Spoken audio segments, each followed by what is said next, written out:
Here I am to worship, here I am to bow down, here I am to say that you're my God. You're altogether lovely, altogether worthy. 네, 할렐루야. 오늘은 9월 29일 수요일 아침입니다. 오늘도 주님과 함께 거룩한 리듬으로 사랑하시는 모든 성도분들 되시기를 축복합니다. 그럼 함께 저희 찬양 들으시면서 주님께 나아가도록 하겠습니다.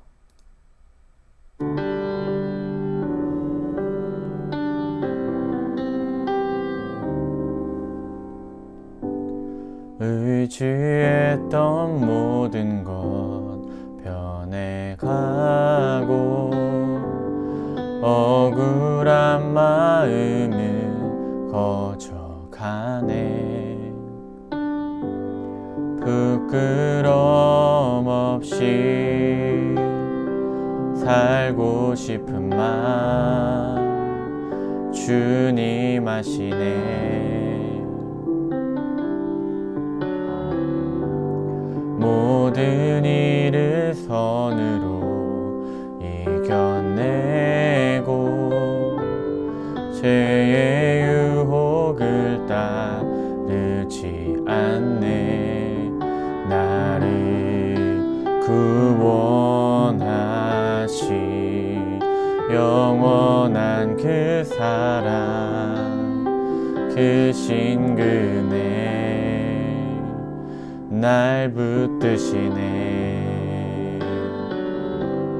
주어진 내 삶이 작게만 보여도 선하신 주 나를 이끄심 보내. 중심을 보시는 주님만 따르네. 날 택하신 주만 의지해. 보이는 상황에 무너질지라도 예수 능력이 나를 붙드네. 보이지 않아도 주님만 따르네. 내 평생 주님을 노래하리라.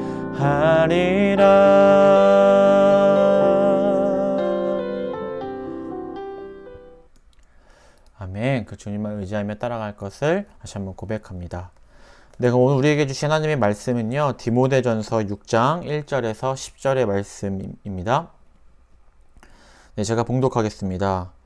무릇 멍에 아래에 있는 종들은 자기 상전들을 범사에 마땅히 공경할 자로 알지니 이는 하나님의 이름과 교훈으로 비방을 받지 않게 하려 함이라.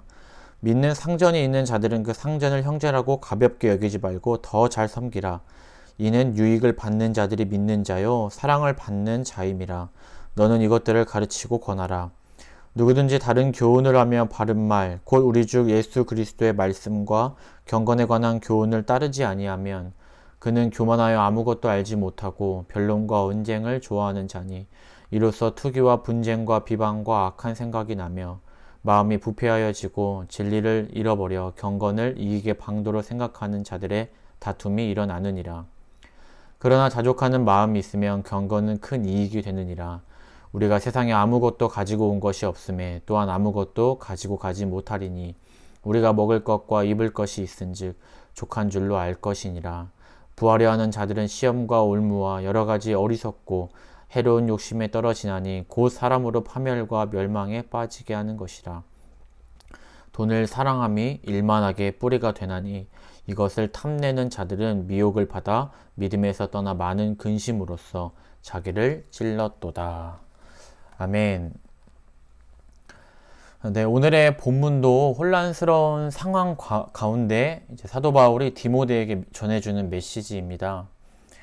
많은 문제가 있었지만 특별히 하나님의 말씀을 따르지 않고 다른 교훈과 사상을 따라가는 자들에 대한 이야기가 오늘 본문에 등장합니다.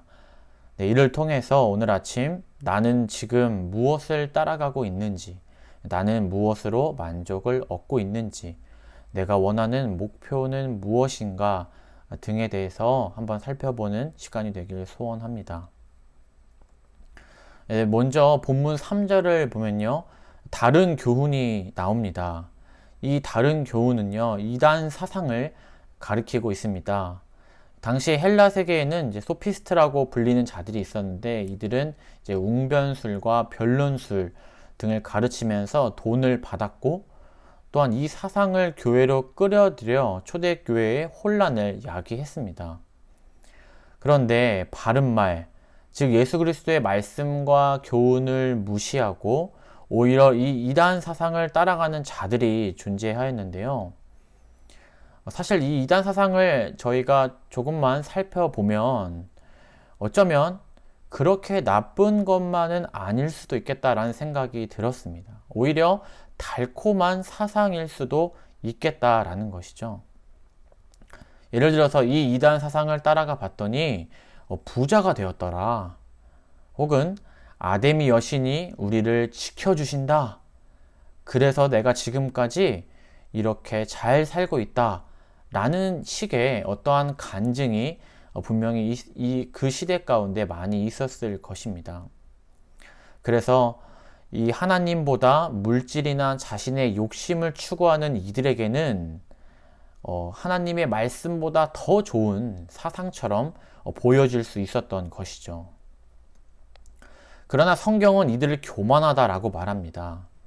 이 교만은 연기를 피우듯 속은 공허하면서도 허세와 허풍만 내세우는 심리 상태를 가리키는데, 이는 하나님의 말씀을 무시한 데서 오는 것임을 알 수 있는데요. 계속해서 하나님의 말씀을 무시하고 따르지 않는 무서운 결과들에 대해 바울은 긴 호흡으로 말하고 있습니다. 먼저 교만하며 하나님을 알지 못하는 자들은요, 변론과 언쟁을 좋아한다고 합니다. 이들은 여러 가지 이단 사상과 궤변을 늘어놓아 그것을 가르침으로 돈을 벌기도 합니다. 그리고 사람들에게 큰 인기를 끌기도 하였습니다. 그래서 교회와 사회의 혼란을 가중하고요, 자신의 이야기에 동의하는 쪽과 그렇지 않은 쪽으로 나뉘어서 마치 편가르기나 당파와 같은 것들이 생겨나기도 하고, 결국에는 이러한 헛된 이야기로 성도들의 경건 생활을 방해했다라는 것입니다. 그래서 이로 인한 결과로서 무엇이 나타나는지 성경은 말해주고 있는데요. 바로 투기와 분쟁과 비방과 악한 생각이라는 열매가 맺혀진다는 것입니다. 이 투기는 이제 논쟁에서, 이 말싸움이죠. 말싸움과 같은 이러한 논쟁에서 패배했기 때문에 승자에 대한 질투의 악감정이 생기게 되고, 이로 인하여 분쟁이 생기게 된다는 것이죠. 그러다 보니까 다른 사람에 대한 비방이 생기게 되고, 악한 생각, 즉 원어적으로 말하면요, 악한 의심이 생겨서 불필요한 변론에 치우쳐 사람들을 의심하게 할 뿐만 아니라 그리스도의 복음에 대한 의심까지 불러일으키게 된다는 것입니다. 이 교만한 자를 통해 맺혀지는 이런 열매들은 정말로 이 교회뿐만 아니라 사회에서도 끔찍한 영향들이었던 것입니다. 그리고 이어서 5절을 보면요, 마음이 부패하여진다 라고 합니다. 이는 양심뿐 아니라 건전한 사고력과 판단력까지도 흐려져서 하나님의 진리의 말씀을 분별하지 못하게 된다라는 것이죠. 나아가서 성경은 진리를 잃어버린다 라고 말씀하고 있습니다. 분명히 진리를 소유하고 있었지만 어느샌가 그 진리를 잃어버리게 되고 경건을 이익의 방도로 생각하게 된다라고 합니다. 이 경건을 이익의 방도로 생각한다는 것은요, 나의 평안함이나 소속감을 위해서 종교를 갖는 것을 말하는 것이 아니라 소명의식이 결여된 채 자신의 밥벌이를 위하여 사람들에게 종교적 가르침을 베풀거나 어떤 이득을 노려 비진리를 진리인 것처럼 주장하는 사이비 행위를 말하는 것입니다. 여기까지 해서 저희는 긴 호흡으로 한번 살펴보았는데요. 결론적으로 말하면 어떻게 하다가 이런 교만한 자가 되었던 것일까? 어떻게 하다가 사이비 행위를 하는 사람으로 전락되고 말았을까? 라는 것입니다. 바로 3절의 말씀처럼 그 이유는 하나님의 말씀을 따르지 않아서입니다.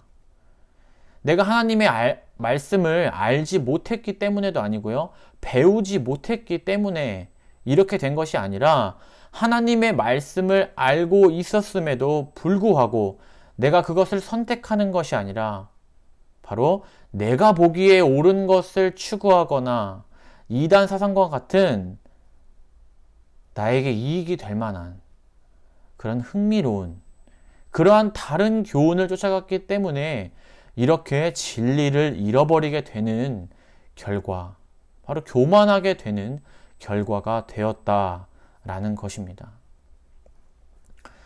이어서 사도 바울은 자족하는 마음에 대해서 말을 하는데요. 전 여기에서 사도 바울의 마음에 깊은 감동을 받았습니다. 사도 바울은 성도들의 상황과 형편에 대해서 너무나도 잘 이해하고 있었을 것입니다. 그 자신도요, 옥에서 풀려났다가 다시 잡히기를 반복하는 어려움이 있었고, 성도들의 삶 역시 순탄하지 않았습니다. 이 경제적인 부분뿐만 아니라 생명과 안전에 대한 위협이 끊이지 않고 있었기 때문입니다. 이러한 것도 모자라서 이 시대적 상황 가운데 누구는 아데미 여신을 섬겨야 복을 받는다. 누구는 영지주의자들은 어떻게 하나님이 영이신데 육신이 될 수 있느냐라고 주장하고 있고, 어떤 다른 한편으로는 극단적인 금욕주의를 주장하는 세력이 있는 반면 어떤 이는 영만 보존하면 되니까 육체적인 것은 선물이라고 생각하고 마음껏 즐기자와 같은 육체적 쾌락주의를 주장하는 등 정말로 총체적 난국의 상황이었습니다. 이것은 분명한 현실이었고, 이러한 현실적인 어려움과 영적 혼란함 속에서 주는 사도 바울의 메시지는 바로 자족하는 마음이라는 것입니다. 바울은 그것에 대해 이제 말하기 시작합니다. 그 이유는 당시 이단 사상을 전파하는 자들이 추구하였던 만족은요, 그 원천을 마음속에 두는 것이 아니라 물질적인 것에 두고 있었기 때문입니다. 그렇기 때문에 이 교훈을 따라갔던 사람들은 수단 방법 가리지 않고 아데미 여신이든 이단이든 물질적인 것만 충족되면 되었던 것이죠. 오늘날도 정말 물질 만능주의 시대에 저희가 살고 있는데, 당시 성도들의 삶도 정말 녹록지 않았음을 다시 한번 느낄 수 있게 되는 것 같습니다. 그렇다면 사도 바울이 말하는 자족하는 마음, 이 마음은 어떻게 얻어지는 것일까요? 그리고 왜 이렇게 강조할까요? 이 사도 바울이 말하는 자족은요, 당시 금욕주의자들이 말하는 어떤 마음을 다스리는 데서 얻어지는 것도 아니고, 내가 스스로 주신 것에 만족해야지 하면서 체면을 걸듯이 하는 것도 아니고, 또한 말씀이 자족하라고 하니까 어쩔 수 없이 수용하려고 하는 그런 당위적인 개념, 이렇기 때문에 이렇게 해야 한다라는 그런 것도 아닙니다.